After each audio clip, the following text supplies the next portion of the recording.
مسلمان کی کامیابی کے لیے سب سے بہترین اصول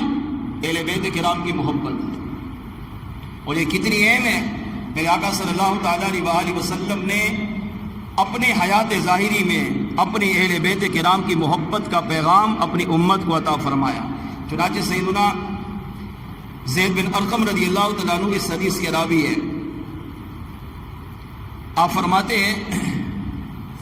کہ آقا علیہ الصلوۃ والسلام جب مدینے سے مکہ آئے تو بیچ میں ایک مقام تھا غدیر خم، یہاں میرے آقا رکے اور سرکار نے ایک لمبا خطبہ دیا۔ اس خطبے کے اندر ایک اہم پوائنٹ والی بات جو امت کے لیے ضروری تھی وہ آقا علیہ السلام نے یہ بیان کی۔ آپ تشریف لائے، اس کا مفہوم یہ تھا کہ میں نے 63 سالہ مبارک زندگی تم میں گزاری، اور اللہ نے میرے صدقے تمہیں سب کچھ دیا۔ میں جب نہیں پیدا ہوا تھا تو تم اتنے گر چکے تھے کہ انسانیت بھی بھول بیٹھے کہ انسانیت کیا ہوتی ہے، مگر میں جب پیدا ہوا تو میں نے تمہیں انسانیت دی، میرے صدقے تمہیں ایمان ملا، میرے صدقے تمہیں انسانیت ملی، میرے صدقے تم کفر شرک بت پرستی سے نکل کر اسلام کے نور میں داخل ہوئے، میرے صدقے اللہ نے تمہیں اپنی پہچان عطا فرمائی، تم نے میرے صدقے رب کو ایک مانا۔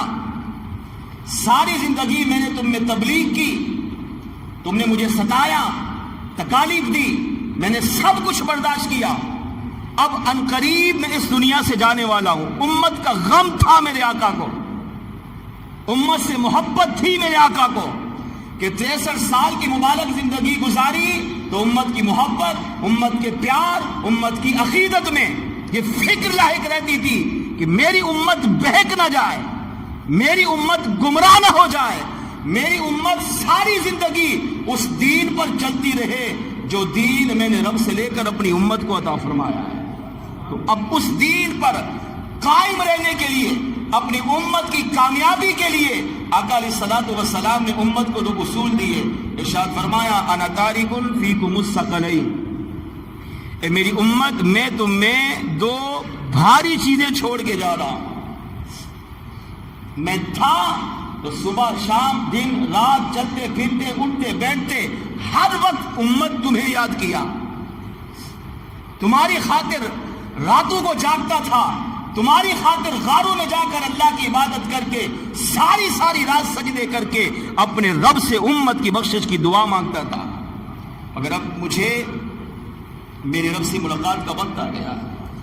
اب میرا پردہ ہو جائے گا، میں ظاہری مثال کر جاؤں گا، ظاہری طور پر تم میں نہیں رہوں گا، مگر فکر تو پھر بھی مجھے رہے گی کہ میرے بعد میری امت کا کیا بنے گا۔ میرے دور میں میری امت اس طرح کر رہی ہے تو میرے بعد کیا کرے گی۔ تو آقا جانتے تھے کہ میرے وصال کے بعد، صحابہ کے بعد، تابعین تبع تابعین کے بعد فتنے آئیں گے، فساد آئیں گے، عقائد میں بگاڑ آئے گا، اعمال میں بگاڑ آئے گا، وہاں مسلمان نفسی کے عالم میں رہتا ہوگا، کسی کو کسی کی کوئی پرواہ نہیں ہوگی۔ فکر تھا امت کا، تو امت کو بچانے کے لیے میرے آقا نے 2 اصول دیے۔ فرمایا انا تارک فیکم الثقلین، میری امت میں تم میں 2 بہت بھاری چیزیں چھوڑ کے جا رہا ہوں، اور بھاری چیز وہی ہوتی ہے جس کا وزن اٹھایا نہ جائے۔ بھاری چیز کا وزن ہر ایک نہیں اٹھا سکتا۔ اب بچے پر، 5 سال کے بچے پر 1 من کا وزن رکھ دو تو وہی بچے کے ساتھ ظلمی ہے۔ وہ 5 سال کا بچہ، 10 سال کا بچہ 1 من کا وزن کیسے اٹھائے گا؟ اس کا مطلب یہ وہ 2 چیزیں ہیں جو ہر ایک نہیں اٹھا سکتا، اس پر ہر ایک عمل نہیں کر سکتا، وہی اٹھائے گا جس کے پاس اٹھانے کی طاقت بھی ہو۔ تو آقا فرماتے انا تارک فیکم الثقلین، میری امت میں تم میں 2 بہت بھاری چیزیں چھوڑ کے جا رہا ہوں۔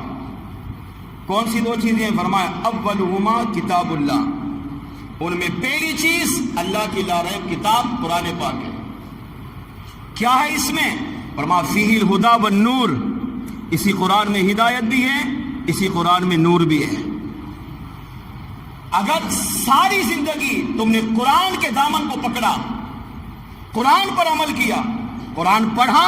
قرآن پڑھایا، قرآن سیکھا، قرآن سکھایا، قرآن کیا کہتا ہے اس کی تعلیمات کو اپنے اوپر نافذ کیا۔ آقا علیہ السلام فرماتے ہیں ایک روایت میں فرمایا لن تضلوا بعدی ابدا، میں محمد علیہ السلام میری امت تمہیں گارنٹی دے کر جا رہا ہوں، اگر تم نے ساری زندگی قرآن پاک کے دامن کو پکڑ کر رکھا، فرمایا لن تضلوا بعدی ابدا، کبھی بھی قیامت تک تم گمراہ نہیں ہو سکتے۔ اللہ تمہیں اسی قرآن کی ہدایت اور اسی قرآن کے نور پہ رکھے گا، قرآن کی روشنی کا نور کی روشنی بھی اللہ تمہیں عطا کرے گا، اور قرآن کی ہدایت سے بھی اللہ تمہیں مالا مال کرے گا۔ دوسری چیز فرمایا وسانیہما، اور میری دوسری چیز میری امت یہ فرمایا اہل بیتی، میرے اہل بیت کرام، میرا گھرانہ ہے، چاہے وہ ازواج مطہرات ہو، چاہے وہ پنجتن پاک ہو، چاہے وہ حسنین کریمین ہو، چاہے وہ مولا مشکل کشا اور خاتون جنت کی ذات مبارکہ ہو، میری اہل بیت کا خیال کرنا، اور اہل بیت سے مراد قیامت تک آنے والے سید زادے، میرے سید زادوں کا ادب کرنا۔ اور پھر حدیث کے لفظ سنیں، آقا فرماتے وثانیہما اہل بیتی، اور دوسری بھاری چیز میں تم میں چھوڑ کے جا رہا ہوں وہ میرے اہل بیت ہیں۔ اور پھر جانتے تھے کہ قرآن کے دعوے تو بہت لوگ کریں گے، قرآن کے نام پہ تنظیمیں بنے گی، قرآن سے محبت کا دعویٰ ہر ایک کرے گا، قرآن پر عمل کی باتیں ہر ایک کرے گا، مگر میری امت کا ایک بہت بڑا فتنہ وہ ہوگا جو اہل بیت سے نفرت کرے گا، اہل بیت کی بے ادبی کرے گا، اہل بیت کی گستاخی کرے گا۔ تو فرمایا یہ اہل بیت کی بے ادبی، گستاخی، توہین، قرآن اس کو فائدہ نہیں دے سکے گی، بلکہ اہل بیت کی بے ادبی اور گستاخی اس کی دنیا قبر و آخرت کو برباد کر کے رکھ دی۔ آقا جانتے تھے میری اہل بیت کے ساتھ میرے بعد بس ناروا سلوک کیا جائے گا، تو فرمایا اذکرکم اللہ، اے میری امت میں تمہیں اپنی اہل بیت کے بارے میں اپنے رب سے ڈراتا ہوں۔ اذکرکم اللہ فی اہل بیتی، اذکرکم اللہ فی اہل بیتی، اذکرکم اللہ فی اہل بیتی، 3 مرتبہ میرے آقا نے تاکید کے ساتھ فرمایا میری امت میرے اہل بیت کے بارے میں اپنے رب سے ہمیشہ ڈرتے رہنا، اللہ کا خوف ہمیشہ دل میں رکھنا، کہ ایسا نہ ہو کہ تم قرآن پر بھروسہ تو کر لو،